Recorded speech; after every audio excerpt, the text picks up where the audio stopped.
Family Reunions, written by Sister Vicky Ally, narrated by Sister Natalie Shaver. I married into a big Italian family. To be honest, it was a bit of a culture shock for me. The food part was easy to embrace.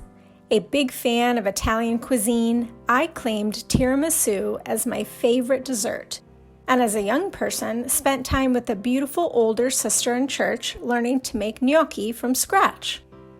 Besides food, the other thing that Italians are known to celebrate, family, was a bit overwhelming for me. I was raised in a loving family, but it was a rare occasion to interact with extended family outside of my parents, siblings, and grandparents. So as a young wife, I suddenly found myself spending holidays with so many people who were sometimes loud and very affectionate, and I would need to take a step back and retreat to a quiet corner away from all that action. The first time I went to a family reunion with my husband, I was still reclusive, but I remember being amused by so many people running around who shared the same features and build as my father-in-law. The family resemblance was undeniable, and I had to admit that it was cool to see all the generations interact.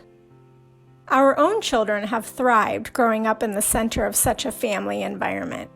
Yearly summer visits with cousins and events like family weddings are highly anticipated. It's been good for them to develop relationships and feel connected to a bigger family outside our immediate one. My husband convinced our kids that they are 100% Italian. Genetically impossible, right? Joking that Italian blood cancels out the rest, and that there are two kinds of people in this world, those who are Italian and those who want to be. Please send all comments on that directly to him.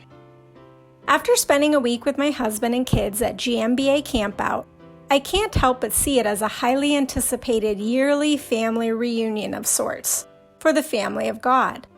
I've attended GMBA camps since 1978, when, as a young girl, I began to identify with my bigger church family outside the local congregation I saw each Sunday.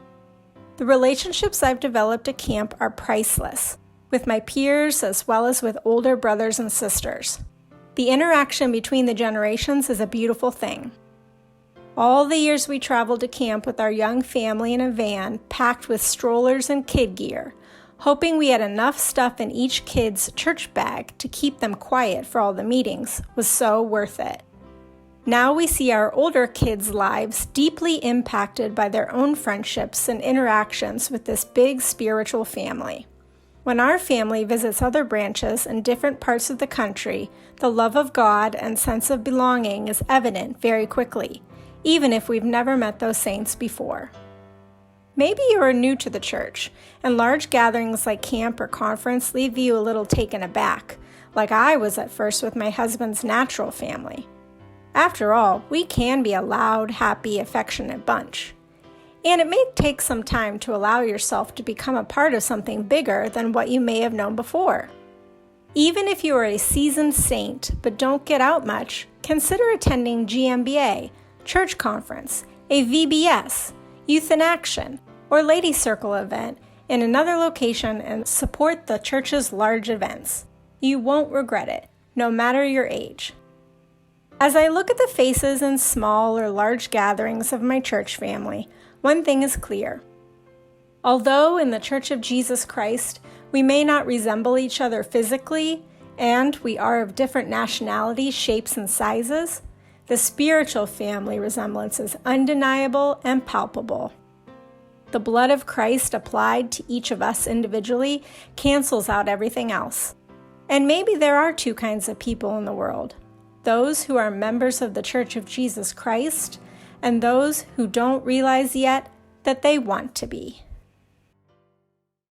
Hello, brothers and sisters and friends, and as promised, here are the results from the Book of Mormon Trivia Challenge from last week. In third place with 8,707 points is Jared. In second with 9,459 is Donna E. And in first place with 9,521 points is Kathy Lynn. Very good. And our runners-up in 4th and 5th were PAP and AJS.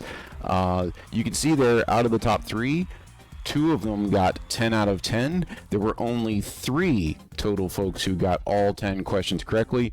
But as we said before, points are factored in with speed as well. So that's why the other person who got 10 out of 10 did not make the podium.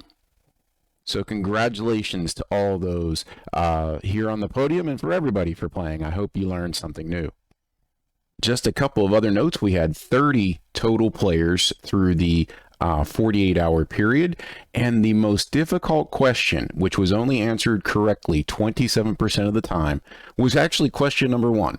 The one where it said, "Who said, 'Surely this thing leadeth into captivity,' in regards to the desire for a king?" And that was the brother of Jared who said that in Ether. I hope you had a great time playing the challenge. We may do another one here in the near future. The next one will probably be on the Old Testament, so keep an eye out for that. And if you have any questions or comments, please feel free to put those into the Flock Note comments. We'd love to get your feedback. Take care, and God bless all of you.